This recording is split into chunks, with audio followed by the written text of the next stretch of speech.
Hi friends, இன்றைக்கி நம்ம மெட்ராஸ் சமையல் சேனலில் ஸ்டெஃபி அவங்க செஞ்ச சாக்லேட் கேக் ரெசிபி தான் இன்றைக்கி பார்க்க போகிறோம். அவங்க வந்து 3 எக்கு வச்சு ஃபுல் ரெசிபி செஞ்சுருப்பாங்க. நான் அதில் வந்து ஆஃப் தான் செய்கிறேன். அவங்க வந்து பெரிய எக்காக யூஸ் பண்ணியிருப்பாங்க, அதனால் 3 எக் யூஸ் பண்ணியிருப்பாங்க. நான் வந்து சின்னதாக 2 எக் எடுத்திருக்கேன். அதை நம்ம ஒரு பவுலில் சேர்த்துக்கலாம். 1/4 கப் பால், 10 கிராம் அளவுக்கு பட்டர், கொஞ்சம் வெதுவெதுப்பான பாலில் பட்டர் சேர்த்து உருக்கி எடுத்துட்டேன். அதுக்கப்புறம் 1/4 கப் அளவுக்கு தயிர், இதெல்லாமே மெஷரிங் கப்பில்.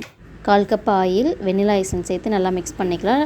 150 கிராம் சர்க்கரையை மெஷர் பண்ணிவிட்டு நான் வந்து பவுடர் பண்ணி வச்சுருக்கேன். அதையே சேர்த்து நல்லா மிக்ஸ் பண்ணிக்கலாம். சர்க்கரை நல்லா கரையிற அளவுக்கு மிக்ஸ் பண்ணிக்கலாம்.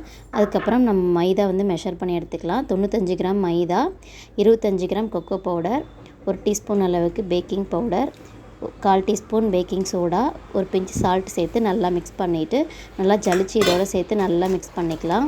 இப்போ ஒரு ஸ்பேச்சுலா வச்சு நல்லா மிக்ஸ் பண்ணிவிட்டு 6 இன்ச்சு ஸ்கொயர் டின்னில் நான் பட்டர் ஷீட் போட்டு வச்சுருக்கேன்.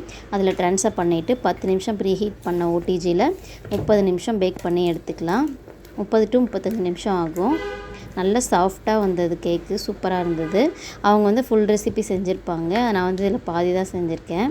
இப்போ இது நல்லா ஆறட்டும். அதுக்கப்புறம் நம்ம சாக்லேட் கனாஷ் ரெடி பண்ணிக்கலாம். 1/4 கப் அளவுக்கு விப்பிங் க்ரீம் எடுத்திருக்கேன்.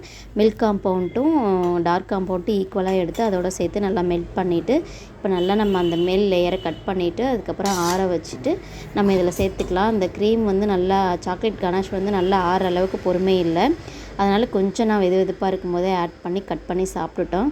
உண்மையாகவே செம்ம சூப்பராக இருந்துச்சு. சாக்லேட் கனாஷ் வந்து நம்ம நல்லா ஆற விட்டு செஞ்சோன்னா நல்லா கொஞ்சம் கெட்டியாக இருக்கும், சாப்பிட்றதுக்கும் நல்லாயிருக்கும்.